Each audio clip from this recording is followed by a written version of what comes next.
여러분 행복하십시오. 성령 충만하십시오. 아멘. 마태복음 13장 53절부터 58절까지 말씀을 읽었습니다.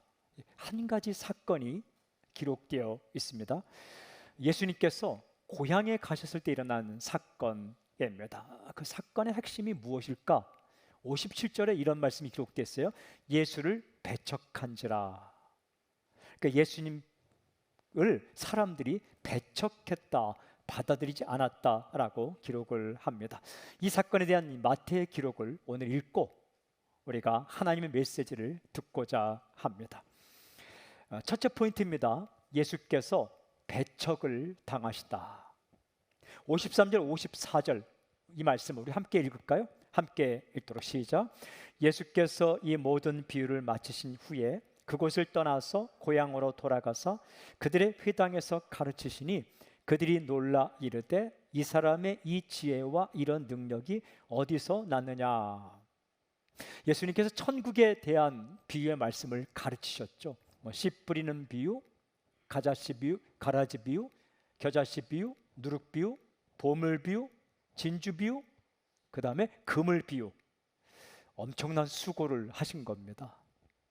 이 하늘의 진리를 쉽게 가르친다는 건 이거 굉장한 수고입니다. 그 수고를 하신 이후에 어디로 가셨는가? 고향으로 가셨습니다. 고향은 어디인가? 갈릴리 나사렛 동네입니다. 우리가 나사렛 예수라고 말할 때 나사렛은 동네 이름을 가리키죠. 아리마대 요셉이라고 말할 때도 아리마대는 출신 고향을 말하는 겁니다. 가룟 유다라고 말할 때도 가룟은 지역을 말하는 거죠. 나사렛 예수라고 말할 때 나사렛은 자라난 고향, 동네를 가리키는 그 고향으로 가셨습니다. 고향은 어떻습니까? 사람들이 다 알고 있는 곳입니다. 왜 가셨을까? 말씀 전하러 가셨습니다. 13장에 기록된 수많은 비유의 말씀을 전한 이후에 고향에서도 말씀을 전해주러 그곳에 가셨습니다. 회당에 들어가셨어요. 회당은 사람이 모이는 장소이죠. 그곳에 또 하나님의 말씀을 가르치기 시작했습니다. 여러분, 어떤 마음으로 가르쳤을까요? 그냥 다른 곳에서 말씀을 가르칠 때하고 고향에서 말씀을 가르칠 때 어느 곳에서 가르칠 때 더 마음과 신경을 썼을까요? 물론 예수님은 좋으신 분이기 때문에 다 신경을 썼겠지만 저 같은 경우는 고향에서 말씀을 전할 때 더 신경을 많이 쓰게 됩니다. 얼마 전에 제 고향 교회에서 설교를 할 수 있느냐 연락이 왔어요. 저녁 집회 하는데 큐티에 대해 말씀을 전해달라고 했는데 오랜만에 이제 고향 교회 가게 되었죠. 제가 고등학교 때에 중학생이었던 분이 그 교회 장로님으로 이제 계시는 거죠. 그리고 저와 고등학교 시절을 함께 보냈던 친구가 그날 이제 장로 장립식을 한 겁니다. 그리고 고등학교 때 한 살 위에 누나는 권사님으로 계시고 저희 아버지는 원로 장로님으로 계시고 우리 어머니는 그 교회 얼마 전까지 한참 전까지만 해도 아침, 점심, 저녁 일주일 동안 모든 교회 밥을 하는 주방장 총책임, 좀 예쁘게 말하면 셰프로 계신 그 교회죠. 제가 어릴 때 자라났던 그 교회. 세례를 받고 결혼을 하고 그런 교회에 가게 되어서 말씀을 전할 때 어떤 마음으로 했을까요? 정말 애정을 듬뿍 담아서 여호수아 1장 8절 말씀을 본문으로 말씀을 붙들어야 산다. 그런 마음이 있는 거예요. 예수님의 마음 가운데도 고향 그곳에 가서 회당에서 말씀을 전할 때 다 아는 사람들입니다. 그 회당은 예수님께서 어릴 때부터 늘 안식이면 갔던 곳입니다. 하나님의 말씀을 듣고 기도하고 예배를 드렸던 장소입니다. 그곳에서 말씀을 전하기 시작했어요. 근데 사람들의 반응은 어땠습니까? 오늘 이렇게 기록되어 있습니다. 그들이 깜짝 놀랐습니다. 대단한 반응이죠. 왜 놀랐을까? 이렇게 기록되어 있어요. 이 사람의 지혜, 이 지혜와 이런 능력이 어디서 났느냐? 그러니까 예수님의 지혜와 능력에 놀랐다라는 거예요. 예수님의 깊은 지혜와 병을 고치는 예수님의 능력에 깜짝 놀랐다. 그런데 여러분 그거 아십니까? 놀라는 것과 받아들이는 건 달라요. 항상 그래요. 이게 놀라는 것과 받아들이는 것은 굉장히 다른 겁니다. 놀란 다음에 행동은 두 가지로 나타나요. 놀랐기 때문에 받아들이든지 놀라기만 하고 거부하든지 둘 중에 하나입니다. 근데 예수님의 고향 사람은 어떻게 했을까? 이어지는 55절 56절 이렇게 반응합니다. 이는 그 목수의 아들이 아니냐? 그 어머니는 마리아, 그 형제들은 야고보, 요셉, 시몬, 유다라 하지 않느냐? 그 누이들은 다 우리와 함께 있지 아니하냐? 그런즉 이 사람의 이 모든 것이 어디서 났느냐 하고, 이 무슨 말입니까? 한마디로 이런 말입니다. 우리는 이 사람에 대하여 이미 잘 알고 있다. 다 알고 있다는 거예요. 그 아버지 목수였지 않느냐? 여기서 목수는 나무를 이렇게 다루는 목수를 가리키기도 하고 좀 넓게는 건축가를 가리키기도 합니다. 아니 그 아버지 우리가 잘 알고 있는데 목수이지 않느냐? 마가복음에 보면요 또 이런 말씀이 있습니다. 마가복음 6장 3절 이 사람이 마리아의 아들 목수가 아니냐? 예수님의 직업도 목수였습니다. 예수님의 직업까지 알고 있는 거예요. 아버지 알고 있고 아버지의 직업 그리고 예수님 이전의 직업도 알고 있는 겁니다. 그리고는 그 형제들 이름을 줄줄이 외우고 있습니다. 야고보, 요셉, 시몬, 유다가 그 남동생들이지 않느냐? 다 알고 있는 거예요. 우리는 성도님끼리 뭐 이렇게 다 많이 안다고 하지만 갑자기 자녀들 이름을 말해보세요 하면 모를 때가 또 있습니다. 이름 알아주는 게 관심입니다. 기회를 만들어 우리가 한 가족 수련회를 하고자 하는데 그때는 다 이렇게 팻말에다가 가족 이름과 이렇게 펜을 써서 한 시간 동안 외우게 하고 시험을 한번 치르려고 합니다.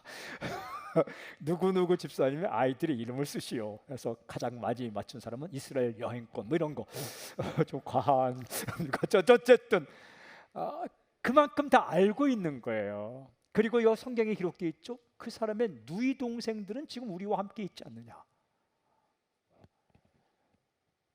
그러면서 하는 말이 무슨 말입니까? 그런즉 이 사람의 이 모든 것이 어디서 났느냐? 도대체 이 사람의 지혜와 이 사람의 능력은 어디서 온 것이냐? 이렇게 받아들일 수 없다는 거예요. 이 이야기의 핵심을 제자 요한은 이렇게 기록합니다. 요한복음 6장 42절에 이르되 이는 요셉의 아들 예수가 아니냐? 그 부모를 우리가 아는데 자기가 지금 어찌하여 하늘에서 내려왔다 하느냐? 상황은 좀 다르지만 이야기하는 내용이 아주 비슷한 내용이라서 인용했는데요. 우리가 그를 다 알고 있는데 어찌 자기를 하늘에서 내려온 메시아라고 하느냐? 받아들일 수 없다. 그래서 어떻게 했습니까?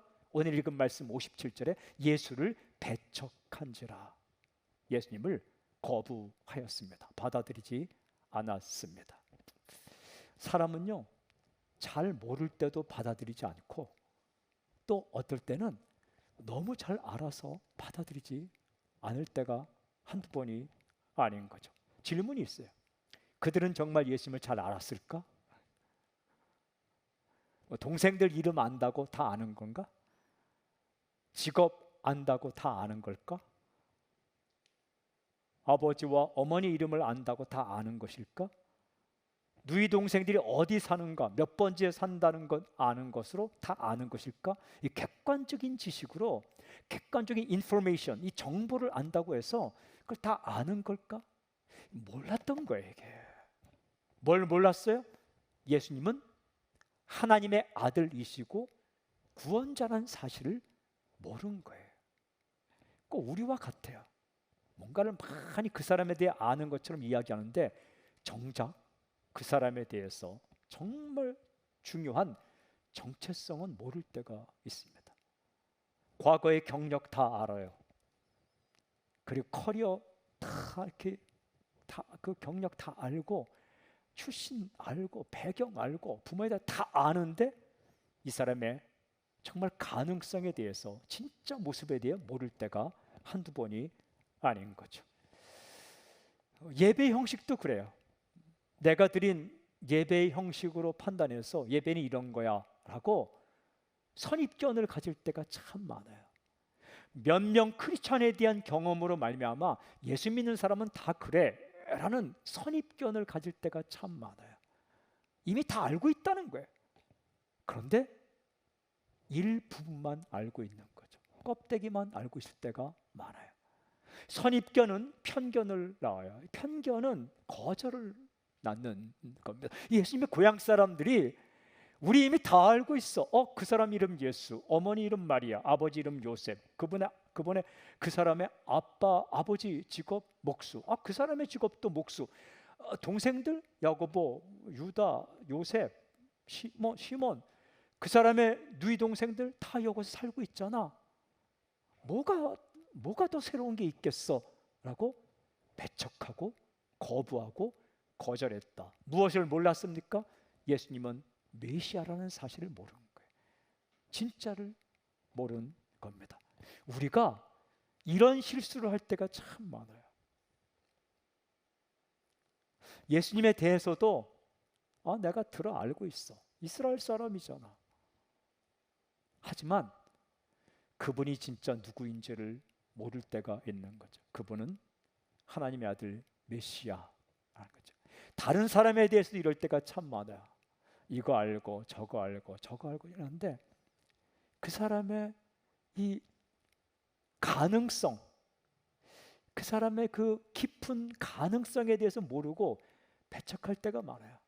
그 사람은 고향이 여기니까 이건 못할 거야.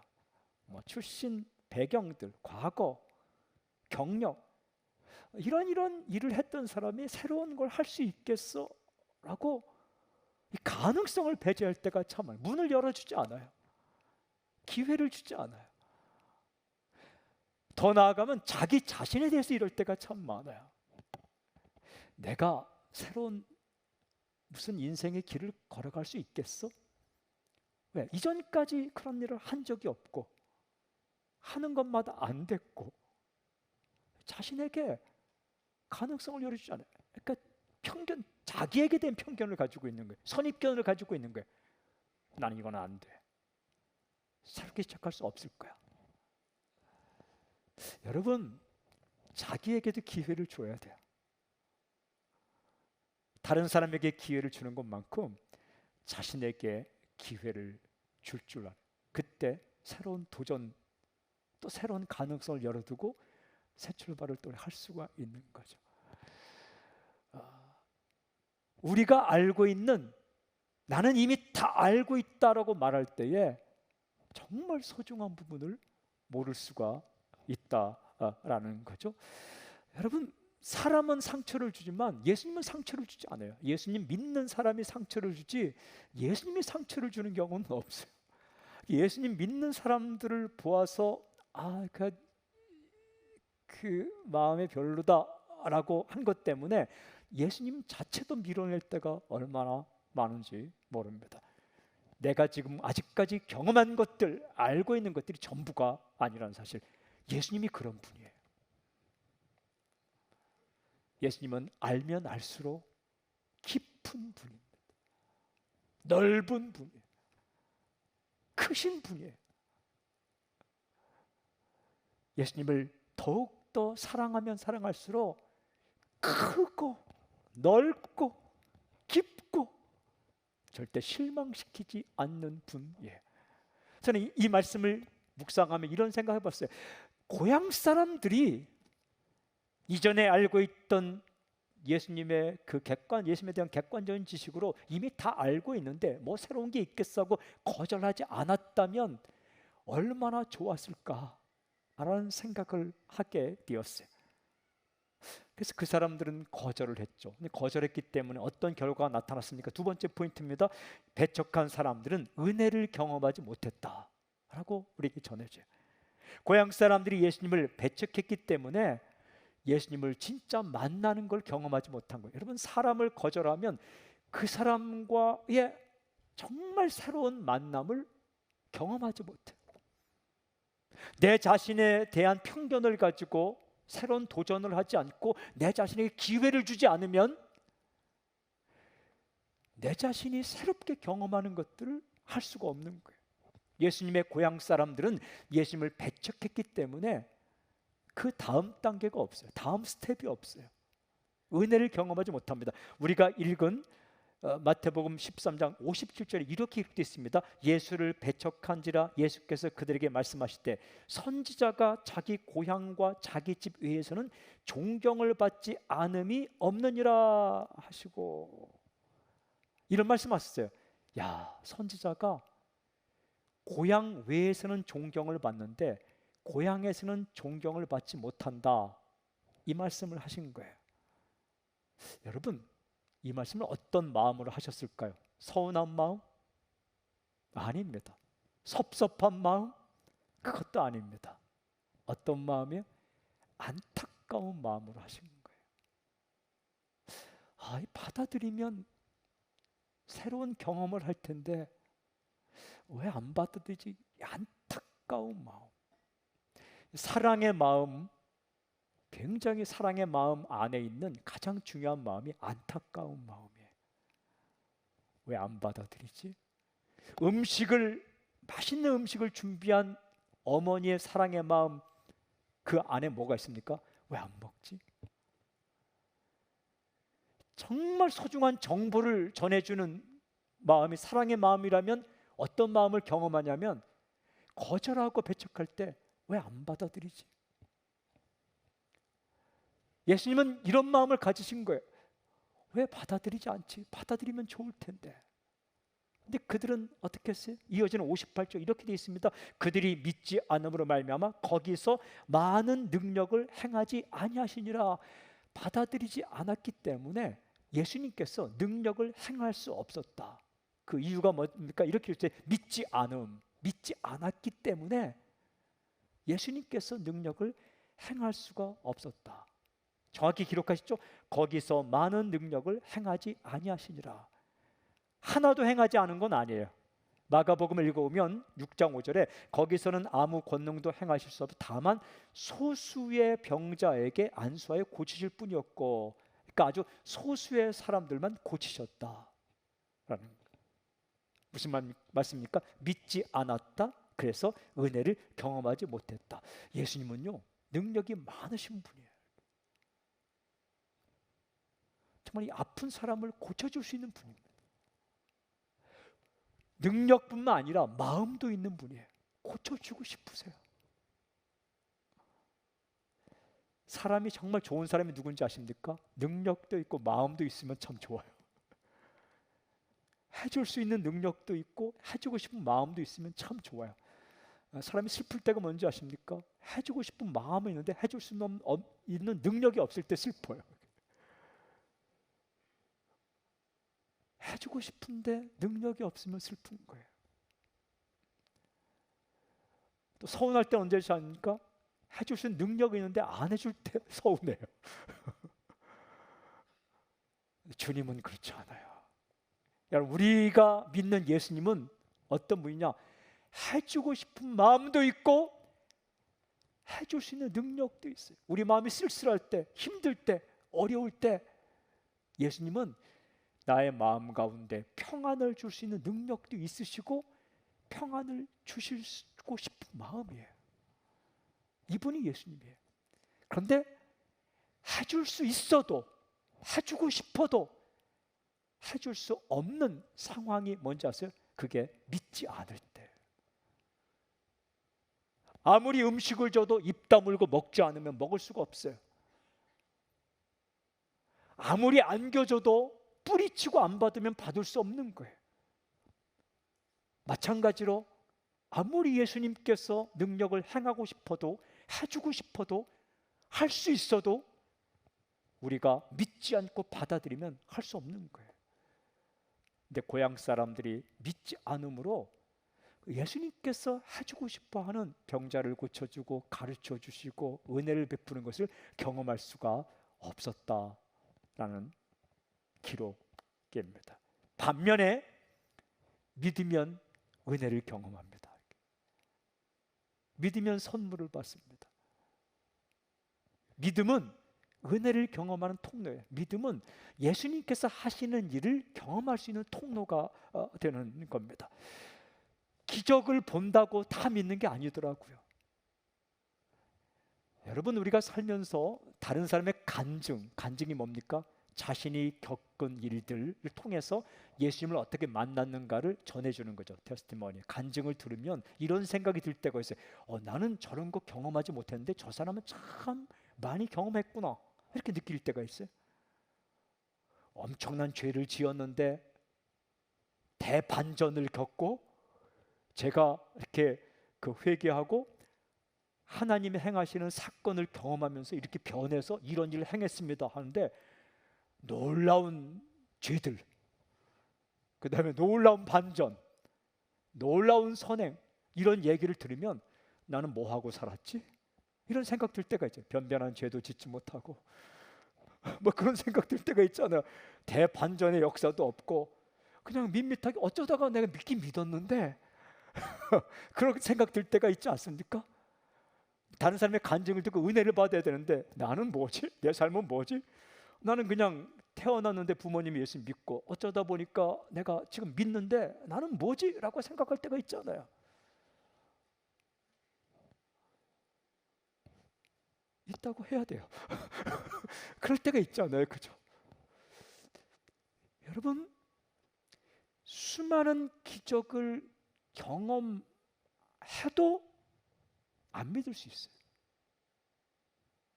엄청난 사건을 경험해도 받아들이지 않을 수가 있어요. 참 신기해요. 사람은 사랑을 수없이 엄청난 사랑을 받아도 그 사람에 대해서 고마워하지 않고 그 사랑을 받아들이지 않을 수도 있고, 정말 그런 기가 막힌 사건들을 경험하지 않았는데도 예수를 믿기도 해요. 그러니까 이 기적을 본다는 것과 믿는 것은 별개의 문제예요. 예수님께서 도마에게 이런 말씀을 하셨더라고요. 요한복음 20장 29절에 예수께서 이르시되 너는 나를 본고로 믿느냐? 보지 못하고 믿는 자들은 복되다 하시니라. 이 말씀 보면 보지 않고도 믿을 수가 있대요. 예수님을 직접 보고 만져보고 그리고 안 믿을 수 있지만 보지 않고도 믿을 수가 있다. 우리가요, 아주 쇼킹한 기적들을 체험하지 않고도 믿을 수가 있는 거예요. 근데 믿는 게 복인 거예요. 믿음이 뭐라고요? 받아들이는 거예요. 사람과의 관계도 마찬가지예요. 막 10년, 20년 다 겪어보고 받아들이는 게 아니더라고요. 어떨 때는 한 달 딱 보고 받아들일 때가 있어요.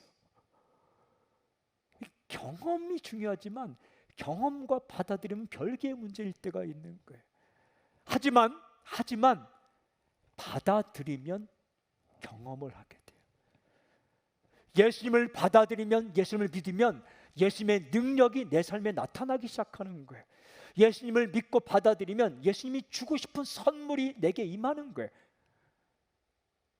어떤 사람을 받아들이면 그 사람의 인생도 내게 영향을 미치게 되고 그 사람이 가진 능력과 탤런트가 내 삶에 영향을 미치는 것처럼 이 받아들이면 예수님이 주시고자 하는 그 은혜와 능력과 선물이 내게 오는 거죠.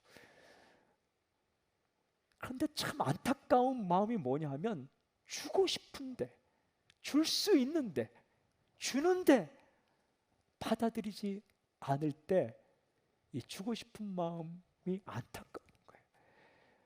안타까운 거예요. 사람은 이때 어떻게 하는지 아세요? 때려치고 싶어요.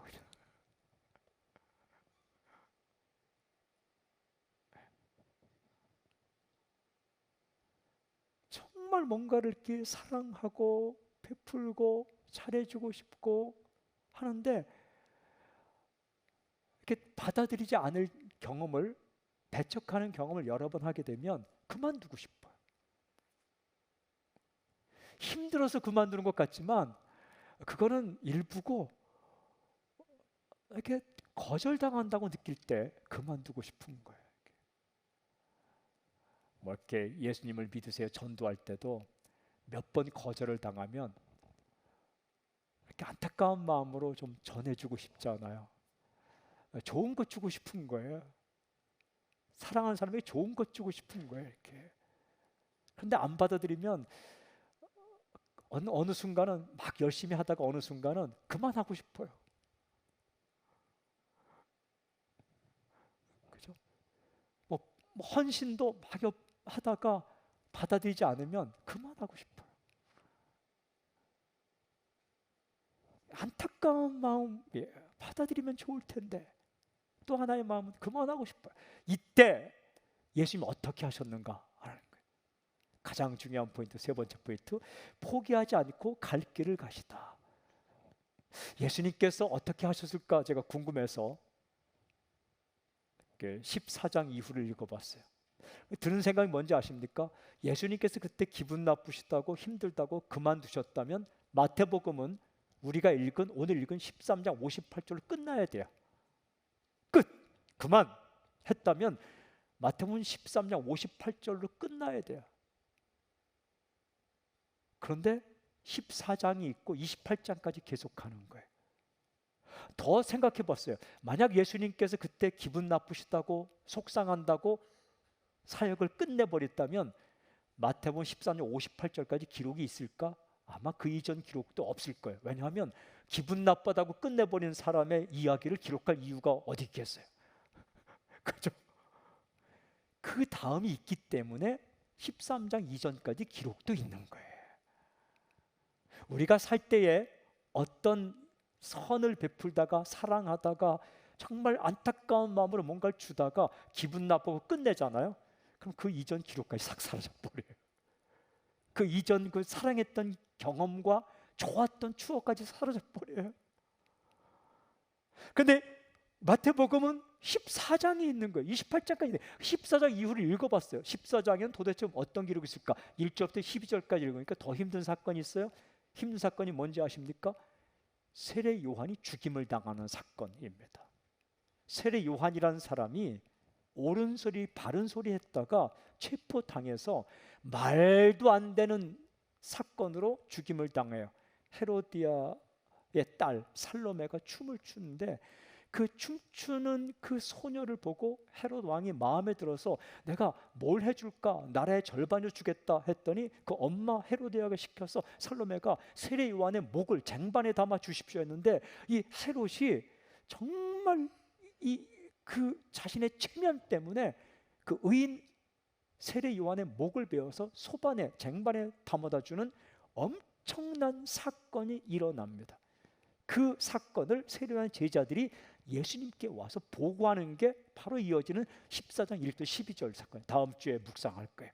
근데 그 소식을 예수님이 들었어요. 이건 더 힘든 강타예요, 강타. 고향 사람에게 배척을 당했어요. 그리고 동지와 같은 동역자와 같은 세례 요한이 말도 안 되는 죽임을 당하는 거예요. 이때 예수님께서 어떻게 하셨는가? 그 기록을 제가 바로 이어지는 14장 13절 14절 먼저 읽을게요. 이렇게 됐어요. 예수께서 들으시고 배를 타고 떠나서 따로 빈들에 가시니 무리가 듣고 여러 고을로부터 걸어서 따라간지라 예수께서 나오사 큰 무리를 보시고 불쌍히 여기사 그 중에 있는 병자를 고치시니라. 굉장히 중요한 본문이 불쌍히 여기사 그 중에 있는 병자를 고쳐주시니라. 포기하고 싶을 때 두 가지를 딱 붙잡았다. 첫 번째가 뭐예요? 불쌍히 여기사 마음을 붙들었다는 마음. 불쌍히 여기는 마음. 창자가 끊어질 듯이 주고 싶고 사랑하고 싶고 고쳐주고 싶고 가르쳐주고 싶은 그 처음 가졌던 마음, 초심. 주님이 예수님께서 이 땅에 오실 때에 가졌던 그 마음을 빼앗기지 않았다라는 거예요. 사람은 힘들면 가졌던 그 아름다운 마음을 그냥 놓아버려요. 마음 놓치면 안 돼요. 잠언 4장 23절 물을 지킬 만한 것보다 너희 마음을 지키라라고 말씀하세요. 예수님께서 힘들어 포기하고 싶을 때 처음 붙들었던 것은 마음의 마음, 불쌍히 여기는 마음, 막 주고 싶고 베풀고 싶고 고쳐주고 싶고 천국에 대해 이야기해 주고 싶은, 여러분 이 마음을 잃지 않아야 전도도 하는 거예요. 이 마음을 잃지 않아야 사랑도 하는 거예요. 이 마음을 잃지 않아야 아비의 역할도 하는 거예요. 이 마음을 잃지 않아야 멘토 역할도 하는 거예요. 이 마음을 잃지 않아야 내가 사랑하는 사람에게 이 마음에 상처를 주지 않는 거예요. 예수님은 그 마음을 잃지 않았어요. 고향에서 배척을 당하고 사람들이 거절할지라도 마음만은 빼앗기지 않았어요. 이렇게 우리가 선을 행하다가 거절을 당하면 막 때려치고 싶은데 마음까지 접어버려요. 마음 접히면 아무것도 안 돼요. 그리고 두 번째는 방향을 딱 잡았어요. 그 중에 있는 병자를 고쳐주시니라. 걸어가야 할 방향을 돌리지 않았다는 거예요. 아무리 비바람이 쳐도 방향만 딱 잡고 있으면은 언젠가는 전진하게 되어 있습니다. 할 일을 하시는 거예요.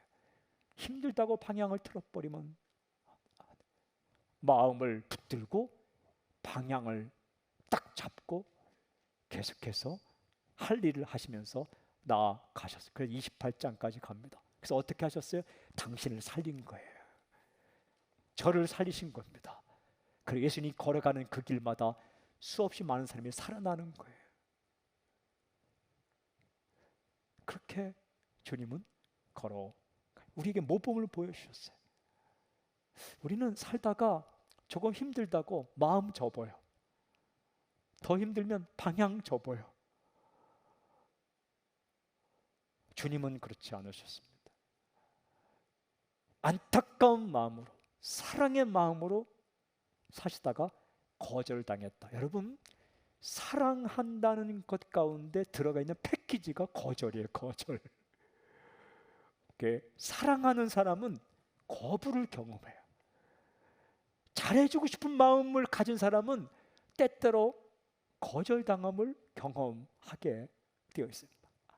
해주지 않는 사람은 거절이고 뭐고 경험할 것도 없어요. 해주지 않는데, 사랑하지 않는데 무슨 상처를 받겠어요?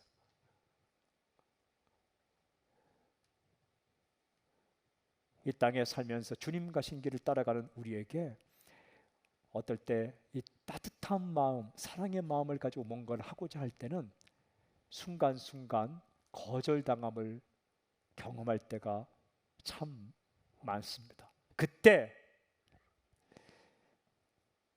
마음을 빼앗기지 말길 바랍니다. 끝까지 잘해주고 싶은 마음, 베풀고 싶은 마음, 그리고 가능성을 열어놓으세요. 나는 이미 다 알고 있어. 지금까지 내가 경험한 바로는 저 사람은 안 돼. 내가 지금까지 경험한 바로는 내가 아무리 사랑을 베풀어도 이 사람은 이게 끝이야. 다 알고 있는데, 다 알고 있는 게 아니에요. 모르는 부분이 있는 거예요. 한 발짝만 더 나아가면 새로운 사건이 일어날 텐데 그 한 발짝은 나갈 수 없기 때문에 그 은혜의 사건, 감동의 사건, 그것을 경험하지 못할 때가 참 많아요. 방향을 바꿔서는 안 돼요. 내가 참 잘해주니까 이 사람이 나를 거절한다. 다른 폭력적인 방법으로 혹은 다른 방법 아니에요. 다른 방법 없어요. 여러분, 주님은 우리에게 쓰신 방법이 딱 하나예요. 사랑이에요. 사랑. 사랑이 모든 걸 다 덮어버려요. 끝까지 사랑이에요. 한 번도 사랑이에요.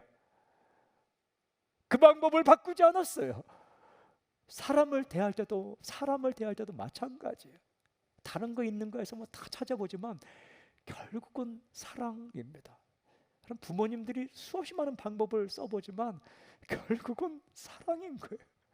하나님께서 수없이 많은 방법을 써보지만 결국은 사랑이 사람을 변화시키는 거예요.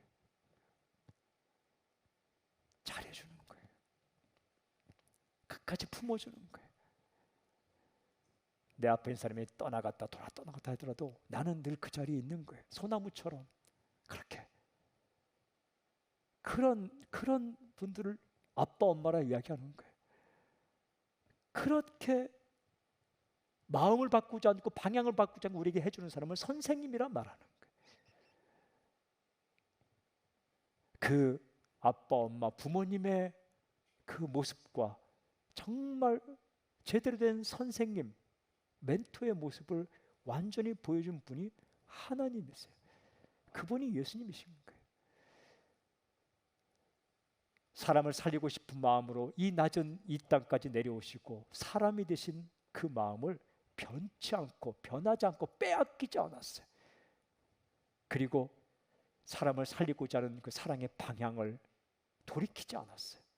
마음과 방향을 빼앗기지 않고 이렇게 붙잡고 그 끝자락에 열매가 있는 거예요. 그 끝자락에 사건이 일어나는 거예요. 그 끝자락에서 사람이 일어나고 살아나는 아름다운 사건이 일어나는 겁니다. 중대 포기하면 끝자락에 일어날 사건을 경험하지 못해요. 사랑하는 여러분, 저는 오늘 이 시간 선포하고 축복합니다. 누군가가 당신의 그 사랑의 마음과 그 사랑의 방향으로 말미암아 누군가가 살아나는 놀라운 역사의 길을 좀 선포합니다. 주님의 그 마음과 주님의 그 삶의 태도가 우리 삶에 다운로드되는 놀라운 사건이 있기를 좀 선포합니다. 우리 주님을 찬양합니다. 할렐루야. 우리 주님을 높여 드립니다. 할렐루야. 우리 주님을 높여 드립니다. 아멘.